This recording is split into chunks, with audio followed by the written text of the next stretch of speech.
Assalamualaikum, selamat malam untuk hmm, malam ini kita akan bahas tentang eh, apa itu press action candlestick ala saya ini.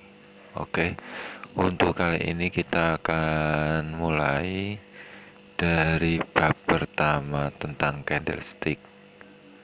Oke, sebentar kita geser ke bab pertama candlestick. Nah, candlestick ini kita gunakan bukan untuk hanya untuk melihat riwayat perjalanan harga, namun kita gunakan sebagai alat hitung yang kita padukan dengan time frame. Jadi time frame itu untuk mengkotak-kotak atau akumulasi transaksi selama kurun waktu. Itu kita gunakan candlestick dengan time frame seperti itu. Jadi akumulasi transaksi itu kita hitung per closing candlestick. Nah, jadi closing candlestick satu hari atau per 4 jam itu mampu closing di harga berapa. Kemudian kita juga harus mencari support atau resisten di harga berapa. Jadi support resisten itu juga sebuah posisi. Jadi bukan hanya sekedar nama, tapi kita akan dalami nanti ya. Untuk satu candlestick ini kita menghitungnya sebagai candlestick terbaru untuk hari ini, untuk minggu ini, atau untuk bulan ini.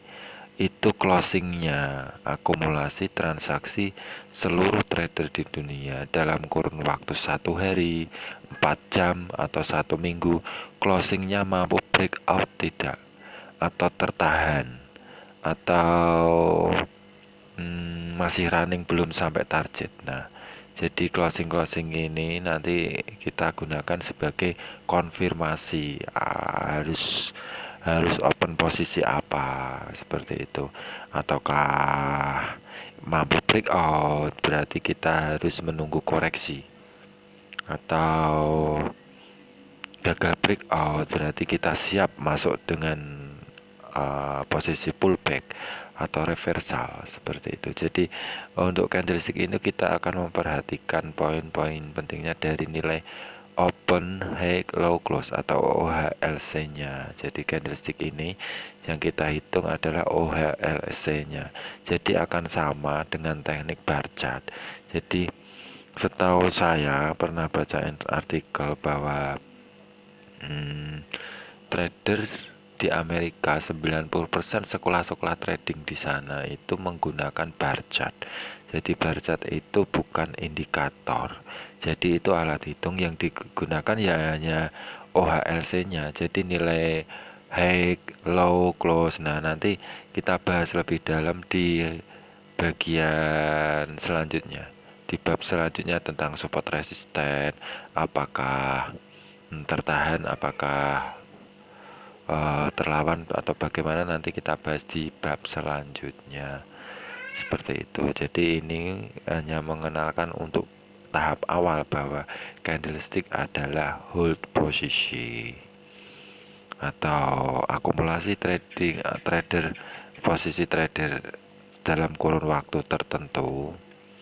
Itu closingnya atau nilai transaksinya, akumulasinya sampai berapa. Nah, kita akan padukan dengan support atau resisten. Nah, untuk satu candlestick daily atau weekly atau apalah yang besar, untuk melihat posisi-posisi lawan Anda harus turun time frame. Nah, ini harus turun time frame. Jadi Anda tahu posisi-posisi seller, posisi-posisi yang melawan tren. Ini Anda harus tahu.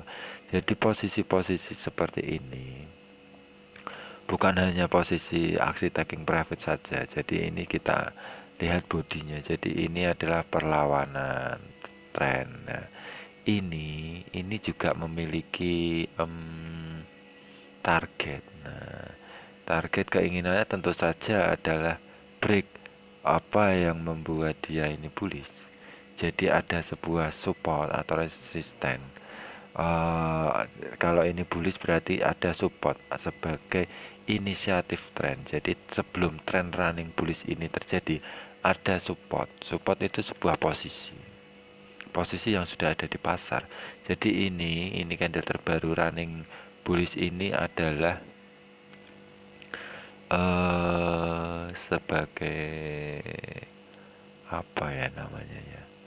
eh jadi dia ini eh,